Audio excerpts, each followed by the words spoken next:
ዳቸ ሰንበተን ባሉንኩራ ጌታ ይባርካቸው። አሁንም በአማርኛ መልካም ሰንበት ለሁላችን በአፋን ኦሮሞ ሰንበተ ጋሪ ኑሁንዳፉ ሰንበተ ጋሪ ተምሬ አስተምራቸው ለየት ነው ማለት እግዚአብሔር ይባርካቸው። የነደደች ባለች ዓለም ውስጥ ጠብቆናል።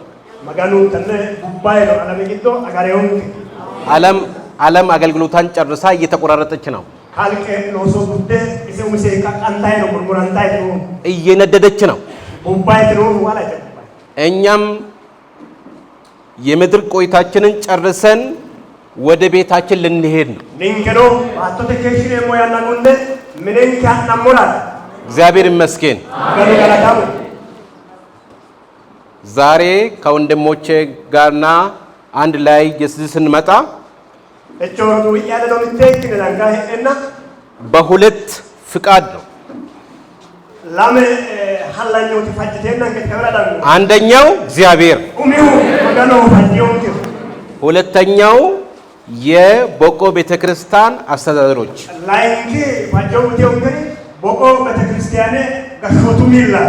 ቦርድ ማለት ነው። ወንድማችን እንግዲህ ጀስት ላይ ካብሮን እዚህ ያሉ ስደውልልኝ ቦርድን ወክሎ ነው።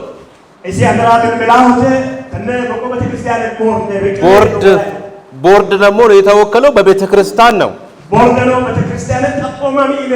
እናንተ የመረጣችሁ ሰዎች ናቸው ሊድ ያደርጓል።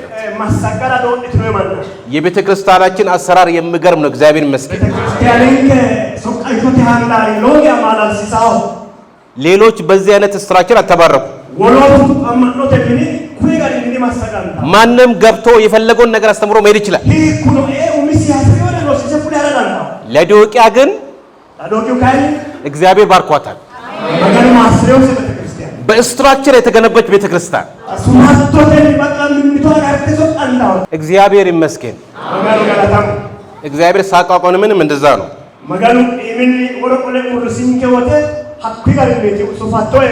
ወንድሞቼን ለማስታወቅ ፈልጋለሁ። አርብ ማታ ካገለገለው ወንድማችን ጀምራለሁ።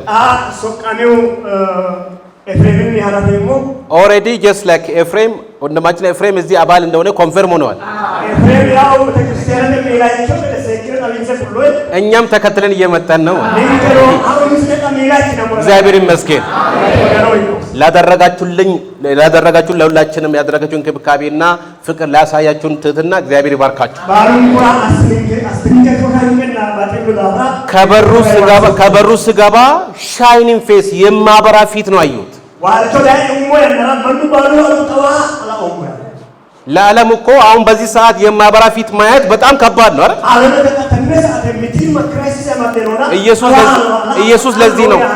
ኢየሱስ ለዚህ ነው እናንተ የዓለም እግዚአብሔር ይመስገን። በጨለመ ዓለም ውስጥ ፊት የማበራ just like በዚህ ሰዓት ክርስቲያን ብቻ ነው።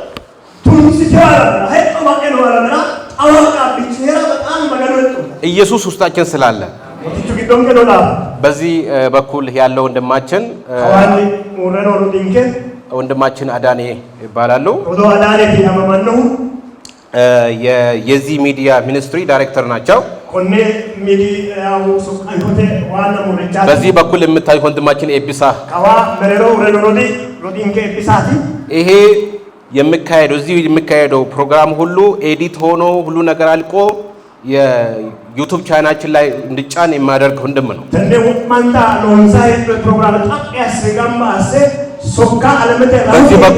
በዚህ በኩል የምታዩት ወንድማችን ደግሞ ናውል ይባላል። ቪዲዮግራፈር እና ፎቶግራፈር ነው። ያመጣን ወንድማችን ደግሞ እንግዳችን በእግር ተጉዘን እንመጣን ውጪ ያለ አንድ ወንድማችን አለ። ከሙሉ ወንጌል ቤተክርስቲያን ነው። እግዚአብሔር በሁሉም ቦታ ሰዎች አሉት። በመንፈሳዊ አነጋገር ቋንቋ ገና የማማጣቸው በጎች እግዚአብሔር ይመስገን። ቀስ በቀስ እግዚአብሔር ብዙ ሰዎችን ማርኮ ወደዚህ ቤተክርስቲያን ያመጣል።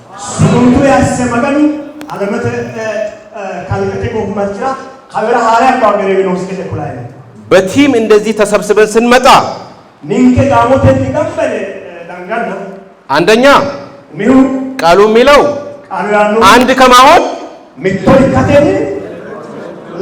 ብዙ ሰዎች እችን ጥቅስ ትዳር ላይ ብቻ ይጠቀማሉ። ትዳር ላይ ላጤ የሆኑ ወጣቶችን ለማጣመር ከፈለጉ አንድ ከመሆን ሁለት መሆን ይሻላል በሚል አገልግሎትም በነጠላ አይሆንም። ምክንያቱም አንዱ ሲደክም አንዱ ያደርገዋል፣ ይደግፈዋል። አንድ ጊዜ ጌታን ከተቀበልኩ በኋላ የዛሬ 10 ምናምን ዓመት በግለት ነበር ጌታን ለማገልገል ተነሳን። በራሳችን ኃይል ወጣት አይደለሁም እንዴ በሚል ማለት አደርገዋለሁ። ተራራ ከሆነ እወጣለሁ። ስሜታዊነትን እግዚአብሔር በእኛ ውስጥ ያወርድ እና ከአንድ ጓደኛ ጋር ወጣን እና ታክሲ ውስጥ ገባንና የሆነ ቦታ ሄድን። መስክረን ጨርሰን ከመጣን በኋላ ወደ መጠንበት ለመመለስ ወደ ታክሲ ገባን። ግለቱ አለ። በጣም መስክሩ የሚል በቤተክርስቲያን የሚደረግ ቅስቀሳ አለ።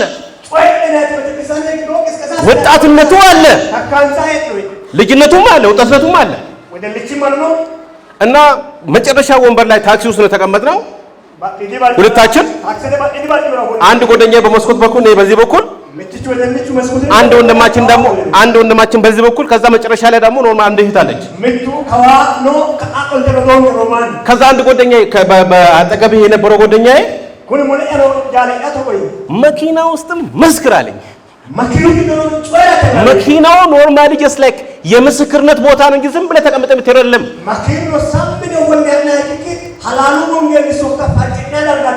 መንፈስ ቅዱስ አላማከር ነው። ከዛ ካጠገቤ የነበረውን ሰውዬ ከየት እየመጣ እንደሆነ አላውቅም፣ ምን ደርሶበት እንደነበር አላውቅም፣ ስሙን አላውቅም፣ አልተዋወኩም። ዞር ብዬ ኢየሱስ አድናል አልኩት። አዳመጠኝ። ላንተ ብሎ ሞቶላል አልኩት። ላንተ ብሎ ሞቶላል። በስሜታዊ ደግሞ አሁኑኑ በፍርድ ውስጥ አለ። አንተ በዚህ ሰዓት በፍርድ ውስጥ ነው ያልኩት። አቤት ያለ መብሰል በመንፈሳዊ ሕይወት አዳምጦኝ ታኩል ደቂቃ ከተጓዘ በኋላ በጣም ከባድ እጅ ፊቴ ላይ አረፈ።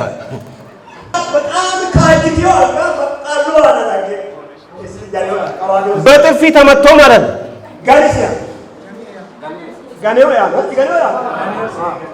በጥፊ ተመተው መንፈስ ቅዱስን ሳላማክር ማለት ነው። አንዲት እናት ፊት ለፊት ነበሩ። አዎ አሁን ያ ፊት ለፊት ነበረው ሰው ያው ዝም አላለች።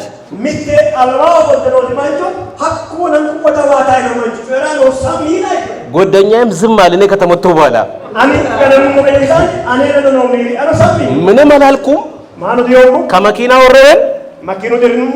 ረዳቱም ደግሞ ምንድነው የሚለን ብዙ ነገር ተናገረ። እዛ ቦታ ላይ ወደ ቤታችን ሄር። ከዛ በኋላ አዳሪ ትምህርት ቤት ነበር የምማረው። ወደ ሩሜ ገባውና ተንበርክኬ አለቀስኩኝ። ጌታ ሆይ አንተን ተከትያለሁ፣ እባክህ እንዴት እንደምመሰክር አስተምረኝ። ካንተ ሳልማር ሮጬ ወጥቻለሁ። ወጣትነት አጠቀኝ፣ ወጣትነት አሳስቶ ወጥቻለሁ። ሳልማር ወጥቻለሁ። አንተ አስተምረኝ። እግዚአብሔር አስተምረን። እንጸልይ። ጌታ አምላካችን ሆይ በዚህ ሰዓት በመንፈስ ቅዱስ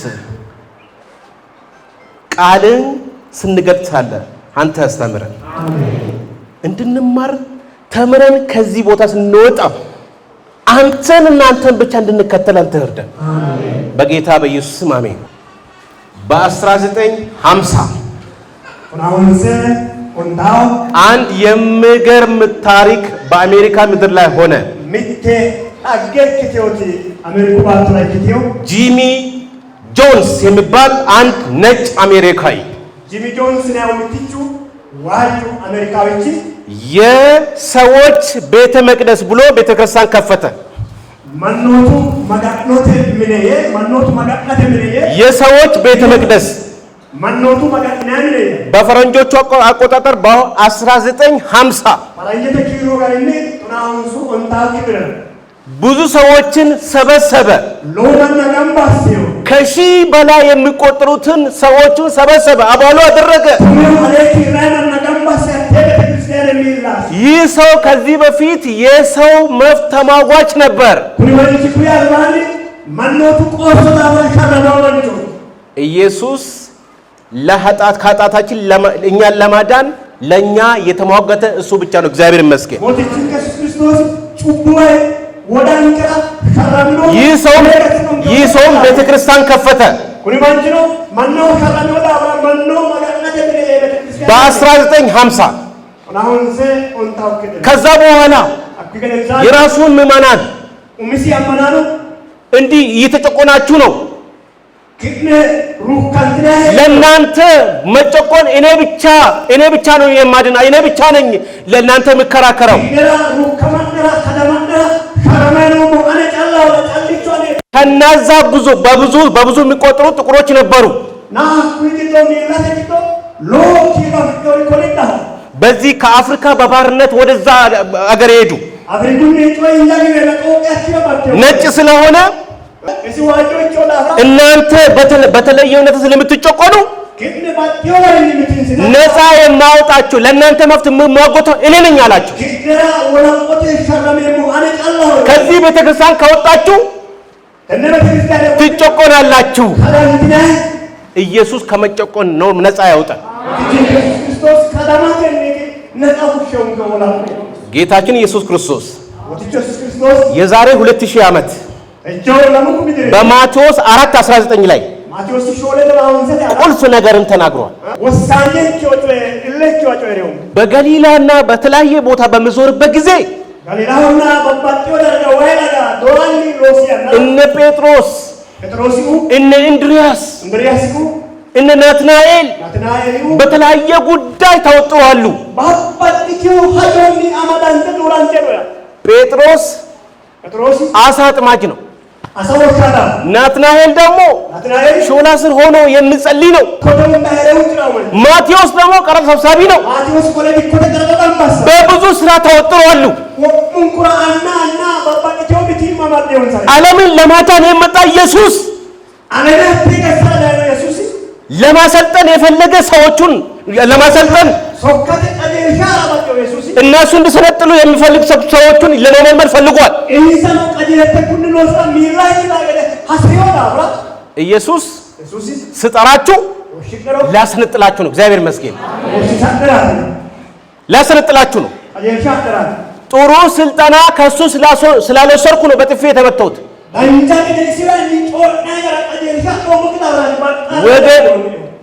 ወገኖቼ ብዙ ጊዜ ቤተክርስቲያን ስልጠና ስታዘጋጅ ስልጠናውን በመውሰድ በመሳተፍ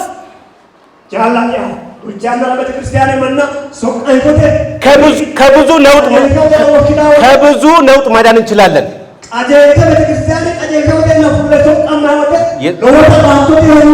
እግዚአብሔር ላስተምረን የፈለገው ተከተሉኝ የሚል ነው።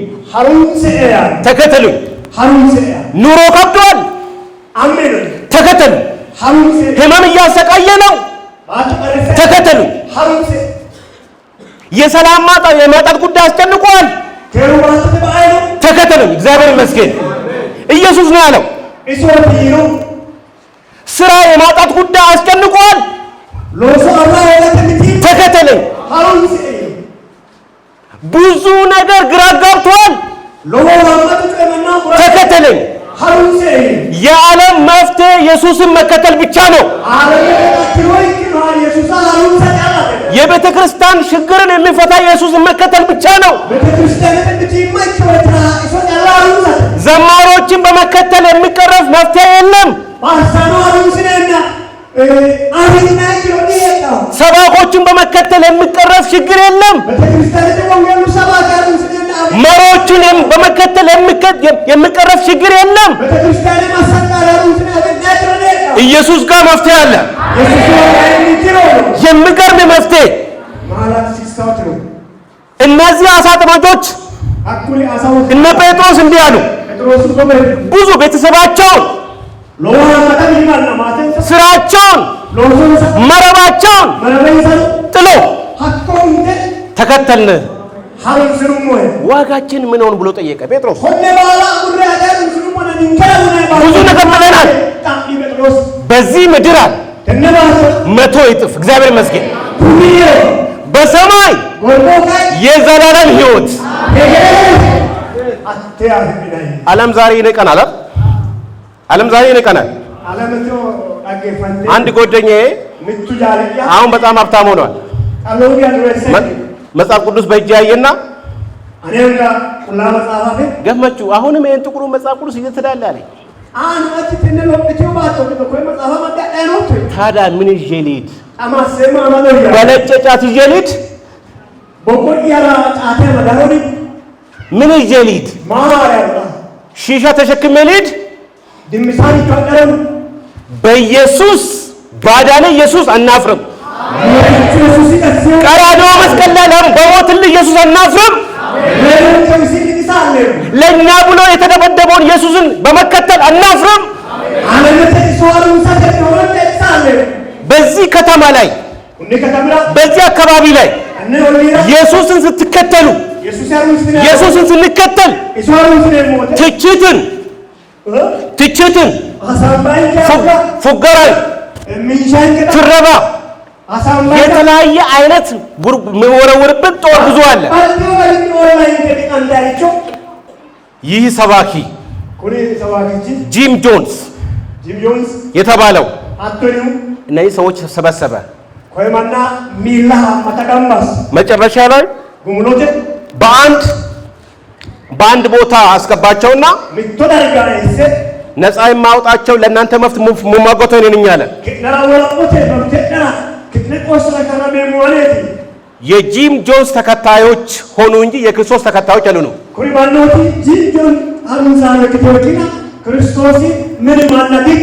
ዛሬ ሰዎችን ሰባኮችንና ነቢያትን ፍለጋ ቸርች የሚቀያይሩ ሰዎች ነፍ ናቸው።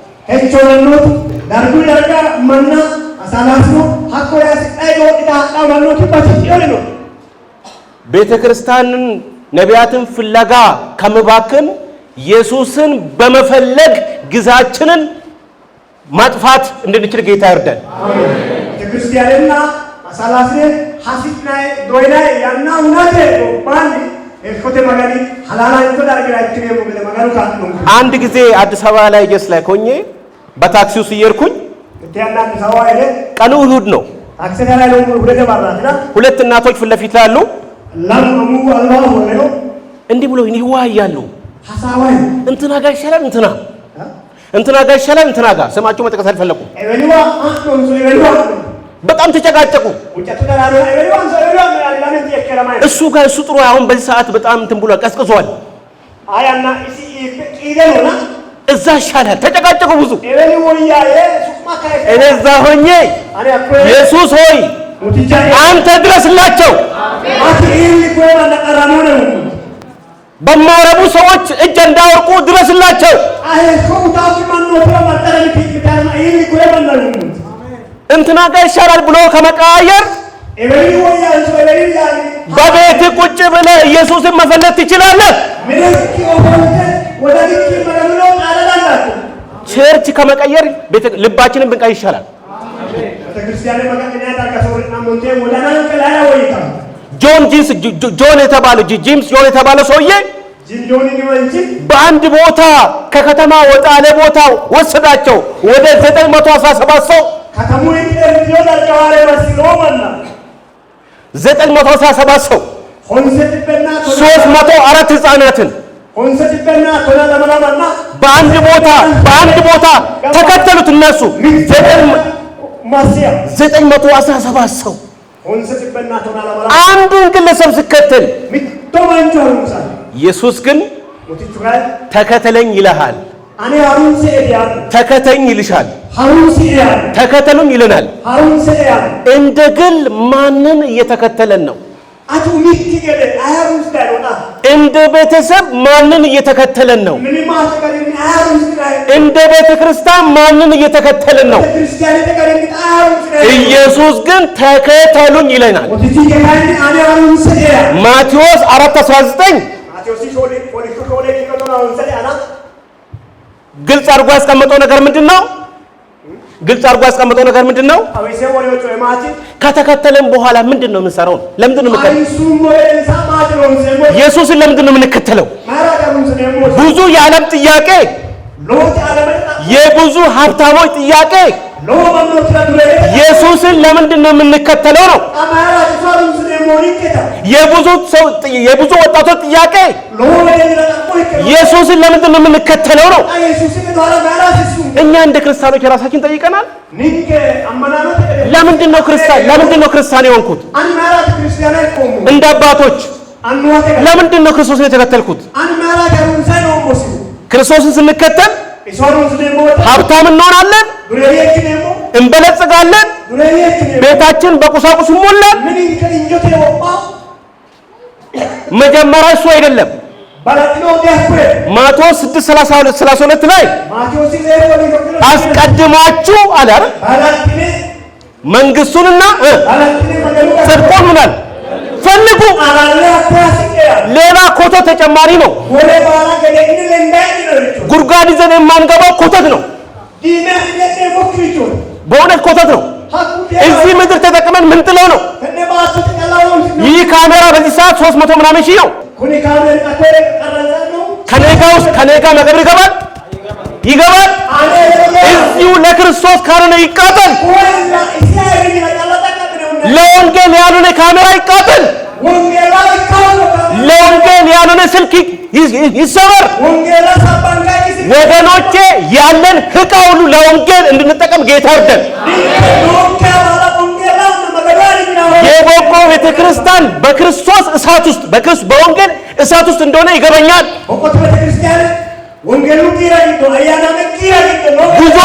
ብዙዎች የእጅ ስትራፖ አለባቸው። አንድ ወጣት ሲቀልድ እንዳለኝ እኛ አድቬንቲስት የምንባል ሰዎች አለ የእጅ ስትራፖ አለብናል።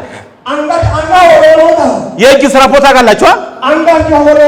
እጃችን ኪሱ ሳይገባ ከገባም አይወጣም አለ። እግዚአብሔር ከእጅ ስትራፖ ይገላግለን። ለቤተ ክርስቲያን ስጥ ስንባል የእጅ ስትራፖ ሽባ እንሆናለን። ለተለያየ ጉዳይ ግን እንሮጣለን። ከኔ ስላየው ነው፣ ከራሴ ስላየው ነው። መጀመሪያ ሰው ነኝ። የመጀመሪያ እጅ ስትራፖ አለበት ነኝ። እግዚአብሔር ይፍታኝ። እግዚአብሔር ይፍታችሁ ሰውን እግዚአብሔር ይፍታኝ። እኔ ለራሴ ተፈትቼ ነው እናንተ ነው እንድትፈቱ ምጸልይ። ኢየሱስን የምንከተለው በዓለም ላይ ታዋቂ ለመሆን አይደለም። አንዳንድ ወጣቶቻችን አሁን ብቅ ብሎ እየተሸወዱ ነው። ታዋቂ ለመሆን ራቁታቸውን ቲክቶክ ላይ እየወጡ ነው።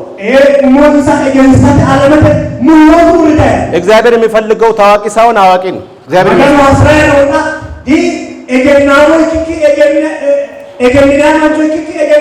የኛ አዋቂ ደግሞ ኢየሱስ ነው። በቀራንዮ መስቀል ላይ ይሞትልን ገመቹ ብሎ ለራሴ እኔ ብቻ ኃጢአተኛ ሆኜ በዚህ ምድር ብቀር እሱ ይመጣ ነበር። እሱ ደግሞ ግልጽ መሆንልን እንዴት መሰላችሁ? 99ን ትቶ ስንቱን ፍለጋ። ምን አይነት ፍቅር! ገመቹ ብቻ በዚህ ምድር ላይ ለማሞት ሞት ተፈርዶበት ብቀር ኑሮ እሱ ለኔ ብቻ ይመጣ ነበር።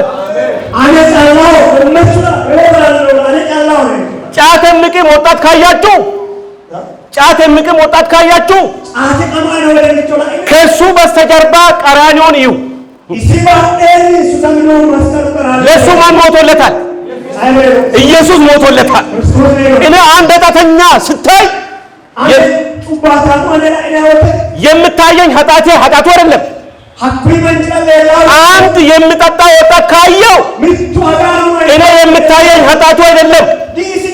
የክርስቶስ መስቀል ለሱ የሞተው ኢየሱስ ድረስለት የሚለኝ ክርስቲያን የሆነው ታዋቂ ለመሆን አይደለም፣ ታዋቂውን ለመከተል።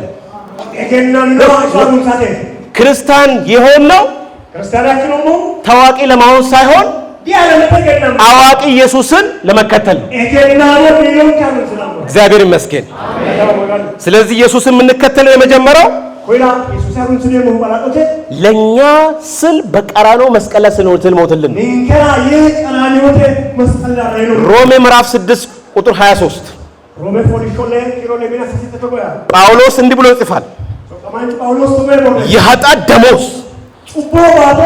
ሰው ኃጢአትን ከሰራ የሚገባው ሞት ነው፣ የሚገባው ስቅለት ነው፣ የሚገባው በቃ የመጨረሻው ቻንሱ ምንድነው? መስቀል ላይ መሞት ነው።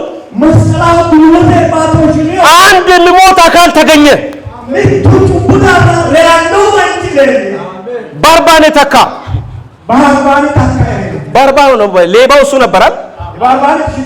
በፋሲካ ንጉሱ ሰዎቹን ለማስደሰት አንድ ወንጀለኛ ይለቅ ነበር። በቃ አንድ ህዝቡን ለማስደሰት። ስለዚህ ማንን ልልቀቅ ብሎ ጠየቃቸው። እኛን የዘረፈንን ልቀቅልን፣ የገደለንን ልቀቅልን፣ እኛን የገደለውን ልቀቅልን። ለእኛ ለሞት የመጣውን ደግሞ ሲቀሉታል። እግዚአብሔር ከዚህ ይፈውሰን። ኢየሱስ የምንከተለው ቀራንዮ መስቀል ላይ ኃጢአታትን የዓለምን ኃጢአት ይዞ የኔን ኃጢአት ይዞ ስለሞተ ነው። አንደኛው እሱ ነው የምንከተለው። ለዛ ጥቅስ ደግሞ ሮሜ 6:23 የኃጢአት ደሞዝ ምንድን ነው? ሞት። ወገኖች ሞት ነበር የሚገባን። ኢየሱስ ግን መጥቶ በእኛ ቦታ ዋጋችንን ከፈለ። ሌባ እንኳን ድኗል እኮ። አንድ ሰውዬ እድለኛው ሌባ ብሎ ስሰብክ ሰምቻለሁ። እግዚአብሔር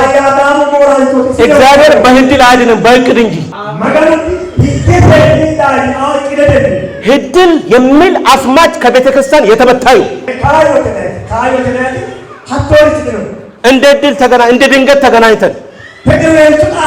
እንደ ድንገት ተገናኝተን ድንገት የሚባል ራሱ ከየት ነው መጣው? እግዚአብሔር በድንገት የሚሰራ አምላክ ነው። አይ እኮ የዓለም ቋንቋ ነው። እንደ ድንገት ተገናኝተን እንደ ድንገት ካፌ ተገናኝተን እግዚአብሔር ከ2000 ዓመት በፊት ነው አቀደው። እግዚአብሔር ይመስገን። አንዳንድ ሰዎችን ሰምቻለሁ። እንደ ድንገት የሆነ ቤተክርስቲያን ገብቼ ዳንኩለ። ወዳጄ መንፈስ ቅዱስ መርቶ ነው ያመጣ። ለእናንተ ያለኝን ሐሳብ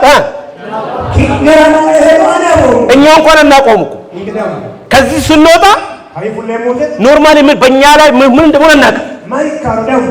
የናዝሬቱ ኢየሱስ ግን አይቀር። ስለዚህ ኢየሱስን የምንከተለው ስለሞተልን ነው። ሮሜ ምዕራፍ 6 ቁጥር 23 ኢየሱስን ሁለተኛ ደግሞ የምንከተልበት ምክንያት ለመታደስ ነው። እግዚአብሔር ይመስገን። ለመታደስ ሁለተኛ ቆሮንቶስ ምዕራፍ 5 ስለ እድሳት ይናገራል አይደል? እግዚአብሔር እንደ ቤተ ክርስቲያን ያድሰን። ቤተ ክርስቲያን መታደስ የምትችለው ኢየሱስን በመከተል ብቻ ነው።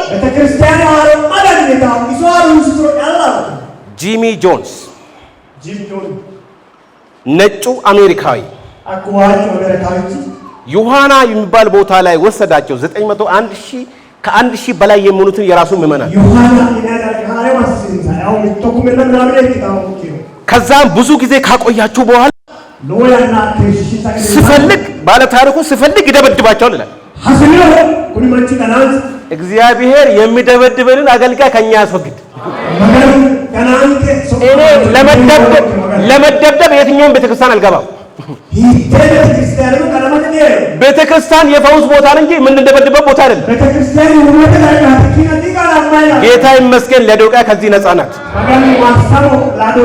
ጌታ ይመስገን ቦቆ ከዚህ ነፃ ነው። አንድ ጊዜ ወደዚህ ወደ ህንድ ሀገር ሄድኩኝ ለአገልግሎት።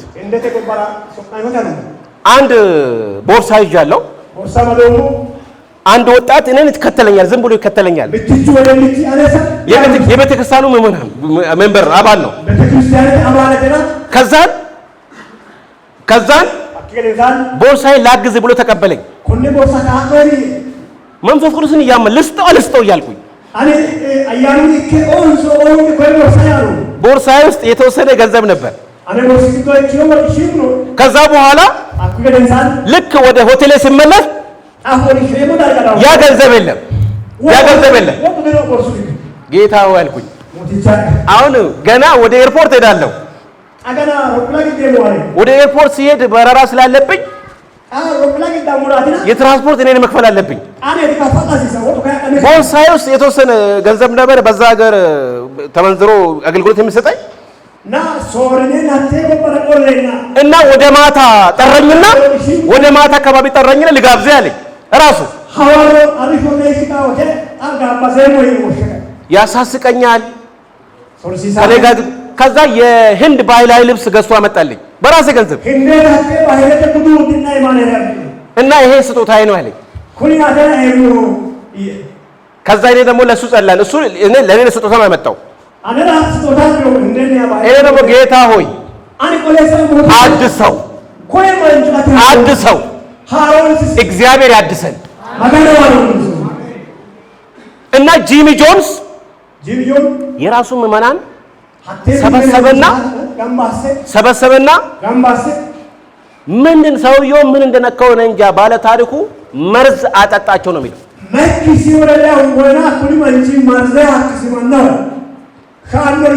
ሐሰተኛ የሆነ ትምህርት መርዝ ነው። ቤተ ክርስቲያናችን በጣም ልትቃወም የሚገባ የሐሰት ትምህርት መርዝ ነው።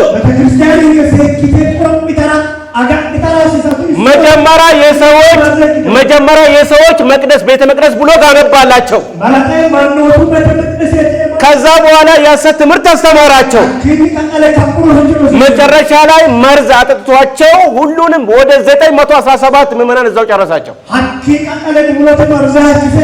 ይሄ በኢንተርኔት ላይ የተጻፈ ታሪክ ነው ማወራው። ቴክኖሎጂን በእጅ ያዛችሁ ሰዎች ገብታችሁ ማንበብ ትችላላችሁ። ኢየሱስ ግን 5000 ሰው መርዝ አጠጣችሁ ሳይሆን መገባቸው። እግዚአብሔር ይመስገን። ትልቁ መምህር፣ ትልቁ አስተማሪ። ለዚህ ነው ኢየሱስን የምንከተለው። ሌሎች መርዝ አጠጣሉ፣ እሱ መግቦ ይልካል። ጌታ ይመስገን። እሱ ይፈውሳል፣ ሌላው መርዝ አጠጣል። እሱ ሽባን ይተረትራል፣ ሌላው ደግሞ ሌሎቹን ይገላል። እሱ ቀራንዮ መስቀል ላይ ይሰቀላል፣ ሌሎች መምህራን ደግሞ እነሱን ሕይወታቸውን ያጠፋሉ። ኢየሱስን ለምንድን ነው የምትከተለው? በጣም የሚገርም ነው። ይሄን ጌታ መከተል የሚፈልግ ሰው ምናልባት ከዚህ ጉባኤ ውስጥ ካለ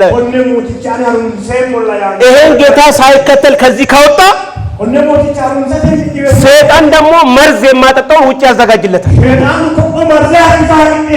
እንደ ጆኒ ጂምስ ጆን እንደዛ ነው። እግዚአብሔር ኢየሱስ ተከተሉኝ አለ። የዛሬ 2000 ዓመት ስንከተለው እንታደሳለን። ሁለተኛ ቆሮንቶስ ምዕራፍ 5 ቁጥር 17 ጳውሎስ ምንድነው አለው? ማንም በክርስቶስ ቢሆን ጌታ ይመስገን። ክርስቲያን ኖርማሊ አሮጌ አይሸትም። ሁሉ ጊዜ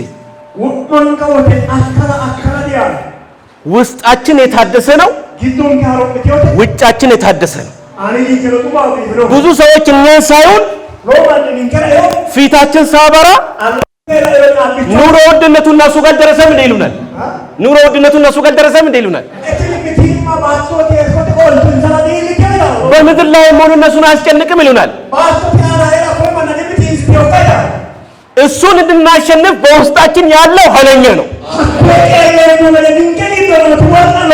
የይሁዳ አንበሳ ተብሎለታል።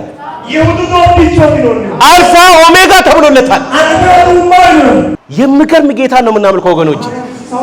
ታዲያ ይሄንን ጌታ ጥለን የዓለምን ብክነት ለምንድን ነው የምንፈልገው ነው? ይሄንን ጌታ እየተደሰተን ነው የምናገለግለው። እየተጨነቀን አይደለም። አገልግሎት ብዙ ወጣቶች ቦሪንግ ይመስላቸዋል። አንድ ጊዜ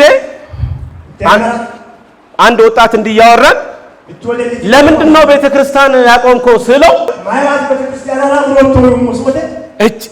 የተመታ ነው አለ። ዓለም ያቃበለን ቋንቋ ነው አይደል? ኢየሱስን ማገልገል መባረክ ነው። ኳየሮች እዚህ ጌታን ስናገለግል ጳውሎስ እንዲህ ብሏል። አንደኛ ቆሮንቶስ ምዕራፍ 1 ቁጥር 18 ላይ የመስቀል ቃል ለሚጠፉት ሞኝነት ነው። ዓለም ውስጥ ላለው ናይት ክለብ ውስጥ ሆኖ ለሚጨፍረው መጽሐፍ ቅዱስ ስትሄድ ይስቁባቸዋል፣ ይላቸዋል። አይምሮ ሞኝነት ነው አለ ጳውሎስ። ለነሱ እብደት ነው አለ። አንድ ጊዜ አንድ በውጭ ሀገር እየዘመሩ ነው ክርስቲያን ኢየሱስ ዳግም ይመጣል ብሎ እየዘመሩ ነበር። አንድ አርቲስት አንድ ዘፋኝ እያለፈ ምንድነው ብሎ ጠየቀ። አብሮት ያለው ደግሞ ምንድነው አለ? ኢየሱስ ዳግም ይመጣል ብሎ ጊዜያቸውን የማጠፉ ሰነፎች ናቸዋል። ሰነፎች ሳንሆን ብሎች ነን። ኢየሱስ ይመጣል አለ። እቺ ልትጠፋ ያለውን ዓለም ሁሉ ነገር አጠቃሎ ወደ ሰማይ ይወስደናል። ለዛ ለመዘጋጀት ደግሞ ዓለም የምታዘጋጀውን ጫና መቋቋም አለብን። አምባሳደር ነን። ተራ ሰዎች አይደለም። አንዱ ቅድም ስንመጣ ሾፌርን እንዲህ ብሎ ነገረው። መንገዱ ያስገባቸዋል ብሎ ጠየቀ። የኛ ሾፌር ተጠራጠረና ትንሽ ተናደደ። መንገዱ ያስገባቸዋል። ፈገግ አልኩና ቦቆ ቸርች የት ነው አልኩት። እኔ እሱ ስለ መንገድ ነው የሚጨነቀው። እኛ ስለ ቸርቹ ነው የምንጨነቀው። የት ነው መንገዱማ? አድካሚ የዓለም መንገድ አድካሚ እንደሆነ እናውቃለን። ወደ ትኩረታችን ቸርች ስለሆነ ንገረን። ትኩረታችን ኢየሱስ ነው፣ መንገዱ አይደለም። የዓለም መንገድማ በችግር የተሞላ በጣም ስንት ፉገራ የበዛበት ወጣቶቻችን በዩኒቨርሲቲ ይፎገራሉ። መጽሐፍ ቅዱስ ይዛችሁ ስትሄዱ አስታውሳለሁ፣ ዩኒቨርሲቲ እያለሁ አስታውሳለሁ። መጽሐፍ ቅዱስ ይዛችሁ ስትሄዱ በግሩፕ ይሰበስቡና ጸጉራቸውን እንዲያከኩ ምናምን ነገር ፓስተር ዘመን አልቆለለ ስበከን ይላሉ። ዘመን አልቆለለም ስበከን ይላሉ። ፉገራ ነው። በኖህ ዘመን እኮ 120 ዓመት ተሰብኳል። እኛን ስበከን ይላሉ። አንዱ ጥግ ይዞ ፕሮግራም መሪ ይሆናል። አንዱ ደግሞ መግቢያ ጸሎት ይሆናል። ዓለም ቢፎግረን ባይፎግረን ግድልንም እኛ ኢየሱስ የሞተልን እናውቃለን። ቀራንዮ ላይ ለኛ የሞተልን እናውቃለን። የምንከተለውን ጠንቅቀን እናውቃለን። ለኛ የከፈለውን ዋጋ እናውቃለን። ጳውሎስ ለዚህ ነው ማንም በክርስቶስ ቢሆን እሱ አዲስ ፍጥረት ነው። ሃሌሉያ። ከታደሰን በኋላ ሄደን አዋራ ላይ እንከባለለን። እሱ የአሳማ ባህሪ ነው። ሄደን ጭቃ ውስጥ እንከባለለን። ከኢየሱስ ጋር ወደፊት እግዚአብሔር ይመስገን። ከኢየሱስ ጋር ወደፊት ተከተሉኝ አላቸው። ሁለተኛው ለመታደስ ነው ብያቸዋለሁ። ሶስተኛው ደግሞ ለሰማይ ለመዘጋጀት። እግዚአብሔር ይመስገን። እግዚአብሔር ይመስገን። ኢየሱስ ወደዚህ ምድር የመጣው የኮሜዲ ስራ ሊሰራ አይደለም። መጨረሻ ላይ እኛን ካደሰን በኋላ ታድሳችኋል፣ ከዚህ በኋላ አይመለከተኝም፣ ከዚህ በኋላ እናንተ ተውጡት፣ ከዚህ በኋላ እኔ አድሻችኋለሁ፣ ከኃጢአት አውጥቻችኋለሁ፣ ከዚህ በኋላ አይመለከተኝም አላለም። የመጨረሻ ትእዛዝ ሰጥቶን ነው ሄደው። የመጨረሻ ትእዛዝ ለኤፍሬም፣ የመጨረሻ ትእዛዝ ለወንድሜ፣ የመጨረሻ ትእዛዝ ለወንድሞቼ ካሜራማኖች፣ የመጨረሻ ትእዛዝ ለቦርዶች የመጨረሻ ትእዛዝ ለኳየሩ። እግዚአብሔር ይመስገን አዞን ሄዷል። ኢየሱስን ከታደሰን በኋላ ትእዛዝ ነው ተቀበልነው። ትእዛዙ ደግሞ ያለው ከተከተላችሁ በኋላ ትእዛዝ አለ። ትእዛዙ ደግሞ የግድ አይደለም፣ የፍቅር ነው። ምንድን ነው አለ? ወደ ዓለም ሁሉ ሂዱ። ጫት ወደ አደቀቀው ዓለም ምን በሉ ሂዱ። መጠጥ ወደ አደቀቀው ዓለም ሂዱ። በምንዝር ጨለማ ውስጥ ሆነው ሕይወታቸው ወደ አስጠላ ሰዎች ሂዱ። ሕይወት አስጠልቷቸው ገመድ በራሳቸው ላይ አድርጎ ራሳቸው ወደ ማጠፉ ሰዎች ሂዱ። ንብረት አላቸው፣ ግን ንብረት እርካታ ወዳልሰጣቸው ሰዎች፣ ሕይወት ትርጉም ያጣቸው ወዳጣቸው ሰዎች ሂዱ። ወደ የት እንደምን ግራ ገብቷቸው መንገድ ላይ ወደ መኪና የሚቆጥሩ ወደ ሰዎች ሂዱ። ስራው ብዙ ነው አይደል? ስራው ብዙ ነው አይደል? እኛ ግን ውስጥ ላይ አሳይመንት ሰይጣን ይሰጠናል። እርስ በርስ እንድንጨቃጨቅ ስፈልግ ኳይርን ከኳይር ያጋጫል። ስፈልግ ኖርማል ስለ ቦርዱስ ይመጣል። እንደዛ አይነት መንፈስ ከቤተ ክርስቲያናችን ይመታ።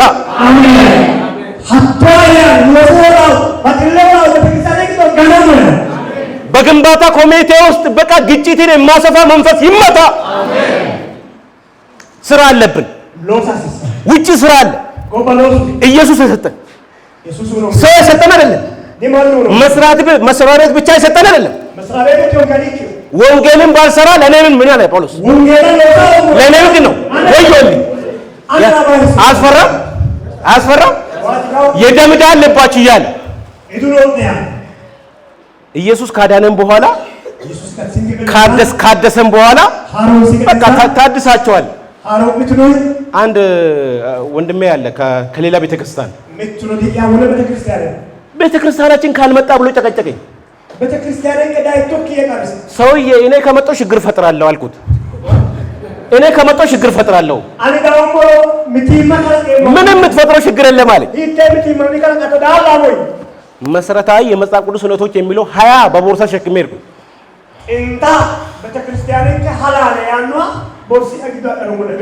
ላስመላኪ አንድ ለኳየር መሪ ሰጠው። ስደርስ አንዱ ተነደደና ማን ነው እሱን የጋበዘዋል? እየተቆጡ ነው ወጣ ያለኝ። ወገኖች ሰይጣን እውነትን ስለሰዎቹ ስላስተማረ ውሸትን አይወድም። ውሸትን ስላስተማረ እውነትን አይወድም።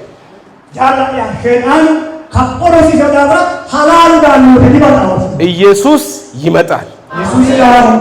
ሊመጣ ግን አሳሜን ሰጥቶን ነው ሄደው። ወደ ዓለም ሁሉ ሄዱ። የፍቅር ግዴታ ኢየሱስ ከዛም በኋላ ምንድነው ያለው? ሄዱና ተቀላቀሉ አለ። ከእነሱ ጋር እየቃማችሁ መስክሩ ነው አለው። እግዚአብሔር ይመስገን። ወንጌልን አለ ለፍጥረታት ሁሉ ስበኩ። እግዚአብሔር ይመስገን። ቴክኖሎጂ አያቆምንም። እግዚአብሔር በሰጠን ድምፅም እንሰብካለን። ወንጌልን ለፍጥረታት ሁሉ ስበኩ። ከዛ በኋላ እንደው ምንድነው የመንግስቱ ወንጌል አለ። ይህ ዓለምን የማንቀጠቅጥ ወንጌል በዓለም ሁሉ ይሰበካል። አይሁድ ግሪክ የለም፣ ጨዋ ባሪያ የለም። እያንዳንዱ ሰው ለእግዚአብሔር መንግስት ብቁ መሆን አለበት ነው። እግዚአብሔር ይመስገን። ከዛ በኋላ መጨረሻ ይሆናል። ኢየሱስ የሚመጣው ከዚህ በኋላ ለዓለም ለማሞት አይደለም። ቤተልሔም ከተማ ሄዶ ሊወለድ አይደለም። ሊገረፍ አይደለም። በይሁዳ ታልፎ ለመሰጣት አይደለም። የሚመጣው ንጉሥ ሆኖ ነው። እግዚአብሔር ይመስገን። ኢየሱስ ከዚህ በኋላ የሚመጣው በገሊላ ሳማሪያ በእግሩ ለመዞር አይደለም። በነ ጴጥሮስ ለመካድ አይመጣም። ከዚህ በኋላ ዘመናዊ ጴጥሮሶች ስለበዙ እግዚአብሔር ከዛ ያውጣል። ኢየሱስ የሚመጣው እህታችን ስትናገር እንደውም የካህንነቱን ልብስ ያውልቃል ነው የምትለው። እግዚአብሔር ይመስገን። የካህንነቱን ልብስ ያወጣል። ከዛ በኋላ የንግስናውን ልብስ ይለብሳል። እግዚአብሔር ይመስገን።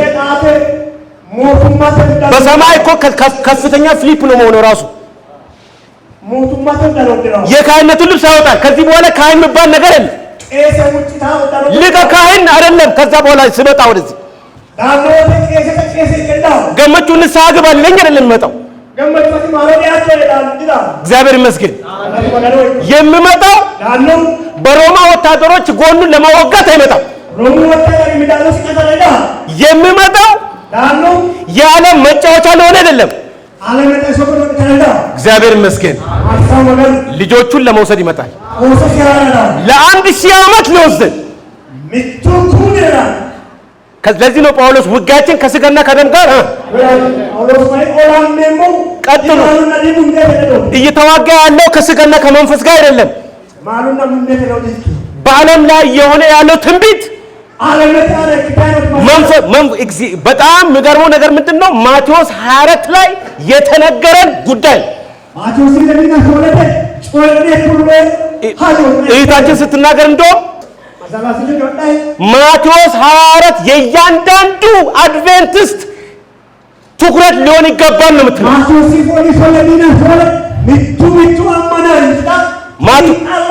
ማቴዎስ 24:12 ላይ ምንድን ነው የሚለው? 24:12 ላይ ከአመፃ ብዛት የተነሳ የብዙ ሰዎች ፍቅር ይቀዘቅዛል። ከዛ ቀጥሎ ያለው ተስፋ አለ። ከዛ ቀጥሎ ያለው ቃል አለ። በጣም ተስፋ የሚሰጥ እስከ መጨረሻ የሚል ነው። እግዚአብሔር ይመስገን። ያ ቃል በጣም ኤነርጂያስ ያደርገኛል። ሲደክም ያበረተኛል። ሰይጣን ቃሉ በልባችን እንዳይሆን ብዙ አሳይመንት እየሰራ ነው። ቤታችን ስንሄድ ቃሉ እንዳነነብ ሪሞት ይሰጠናል። ሰይጣን እኮ በአካሉ ተገልጧል። በሰው ይመጣል አይደል? በዘመን ይመጣል፣ በጓደኛ ይመጣል። አንዱ ዘማሪ ሲዘምር ሰምቻለሁ። ለድሮ ክርስቲያን ቤት እንግዳ ሆኖ ሲመጣ መጽሐፍ ቅዱስ ነበር የምትሰጠው አለ። ለአሁኑ ክርስቲያን ግን ሪሞት ነው። ሪሞት ሶፋ ላይ ተቀምጣች ሪሞት ነው የምሰጣቸው። ያንን መንፈስ እግዚአብሔር ይምታው። የማዘናጋ ሪሞት የማቀብል የፈለከውን ቻይናል ይህ ማለት እኮ ነው። ለድሮ ክርስቲያንስ መጽሐፍ ቅዱስ እግዚአብሔር ይመስገን ቻርጁን ማለት እኮ ነው። ሪሞት የፈለከውን እንደውም ህፃናትን መቆጣጠር ከብዷል። አሁን ሪሞት ካልተሰጣቸው ያለቅሳሉ። ሪሞት ካልተሰጣቸው ያለቅሳሉ። እግዚአብሔር ይፈውሰን። እስከ መጨረሻ የሚጸና እሱ ነው ይድናል። ዳንኤል 12 አንድ ላይ ደግሞ እንደው እግዚአብሔር ህዝቡን ይላል። እግዚአብሔር ህዝቡን በመጨረሻ ጊዜ ይታደጋል ይላል። የምታደግ የይሁዳ አንበሳ አለ። ከሞትንም በኋላ ያልተወን ልጆች አለን ያለ ከሰማይ የሚመጣ የይሁዳ አንበሳ አለ።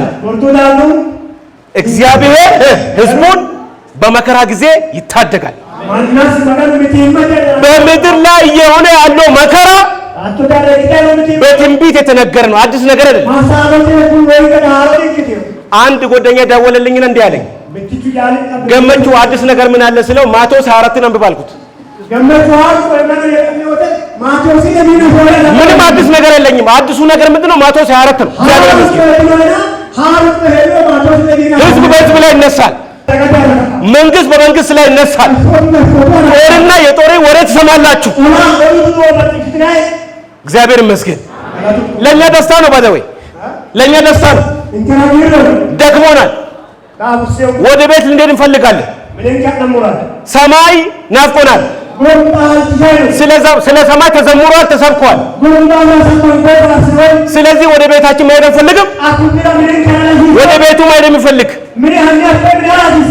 ሰዎች ተመቻችሁ እንደምድር እና እጃችሁን ተነሱ። ወደ ቤታችን መሄድ ይናፍቅ የለ ወደ ቤቱ። እግዚአብሔር ይመስገን። አንዳንዶቻችን ተመችቶን መሰለን ተደላድለን ቁጭ ብለን ጠላት ይበላቸዋል። እዚህ ጳውሎስ ብሏል እኮ አይደል? ጠላታችሁ አይደል? እንደ ማገሳ አንበሳ ቃሉ ነው የሚለው አይደለም? በውስጣቸው የሚወጣው ነጥቷል፣ ይዞራል። ጠላት እኮ ዟሪ ነው። ጠላት ይዞራል የሚወጣውን ፈልጎ ማለት። ስለዚህ የተመቻችሁ ሰዎች ጠላት አለ ይወቁ።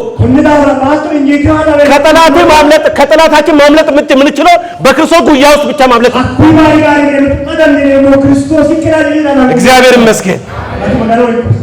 ኢየሱስ የሚመጣው የሞቱ ዘመዶቻችንን ቡኖሩ ዘመድ ካለው ዘመዶቻችንን የሞቱ ዘመዶቻችን እኛም በዚህ ምድር ላይ የምንሰቃየው ስቃይ በቃ ለማለት ነው። በቃ ለማለት ነው። አልፋና ኦሜጋ ስለሆነ እስከ መጨረሻ የምጸና እርሱ ይድናል። ለማዳን ከፈለገን መጽናት ግድ ነው። ኢየሱስን ተከትሎ ካቋረጠን በጠላት እንበላለን። በጠላት የተበሉ ብዙዎች አሉ እኮ አይደል? ወጣቶች ሳምሶን ተበልቷል አይደል? ከክርስቶስ ጉያ ስር መውጣት መጨረሻው የፍልስጤሞቹ ወፍጮ መፍጨት ነው። ወፍጮ ቤት ቀላል ነገር አይደለም። ኖርማል ታውቃላችሁ። የጠላት የምትፈጩት እኮ የራሳችሁ ወፍጮ አይደለም፣ የጠላትን እግዚአብሔር ከዛ ይሰውረን። ወጣቶች ከቤተ ክርስቲያን ከወጣን የምንፈጨው ወፍጮ የፍልስጤሞችን ነው። እግዚአብሔር ከዛ ያወጣል። መጨረሻ ኢየሱስ የሚመጣው ወደ ሰማይ ሊወስድን ነው። ወደ ሰማይ ሊወስድን ነው። አዲስ ሰማይና አዲስ ምድር እግዚአብሔር ይመስገን። ኢማና ሐሮባትራው ዮሐንስ ገላገለን እኮ መጨረሻ ላይ ዮሐንስ ገላገለን መጨረሻ ላይ ዮሐንስ ኩሙሎቴ እንከትራይ በቀዝቃዛ ቦታ ሆኖ ትላለች እይታችን። አኩቂ ይደረገኝ እዛ ቦታ ላይ ወንጀለኞች ነበር የምታሰሩት። ወንጀለኞች ነበር የምታሰሩት በቀዝቃዛ ቦታ። ዮሐንስ የታሰረበት ቦታ ቦታው ቀዝቃዛ ነው። ሰዎች ምግብን ለመገኛት ከባባድ ስራን ይሰራሉ። ብዙ ሰዎች ድንጋዮቹን ነበር የሚፈልጡት እዛ ቦታ ላይ የካባ አገልግሎት ማለት ነው። እና ከባድ ስራ ነበር የምትሰራው። ዮሐንስን እግዚአብሔር ደግሞ እዛ አስቀመጠው። ኤፌሶን ብሎ ጀመረ። ስምርና፣ ፔርጋሞን፣ ታይትራ፣ ሰርዴስ፣ ፊላዴልፊያ የመጨረሻው ለዶቅያ። እግዚአብሔር ይመስገን ስለነዛ ቤተክርስቲያን ጻፈ ማለት ነው። እግዚአብሔር ይታደገናል። እሱን እንከተል። ስራውን ሰርተን እንጨርስ። በቃሉ እንሞላ። ጠላት መጫወቻ እንዳያደርገን በቃሉ በደንብ እንሞላ። ሰይጣን ኢየሱስን የፈተነው በቃሉ ውስጥ ነው። ጽናት ይጠይቃል። ኢየሱስን ስንከተል ከኃጢአት እንድናለን፣ እንታደሳለን፣ ለሰማይ እንዘጋጃለን። ማራናታ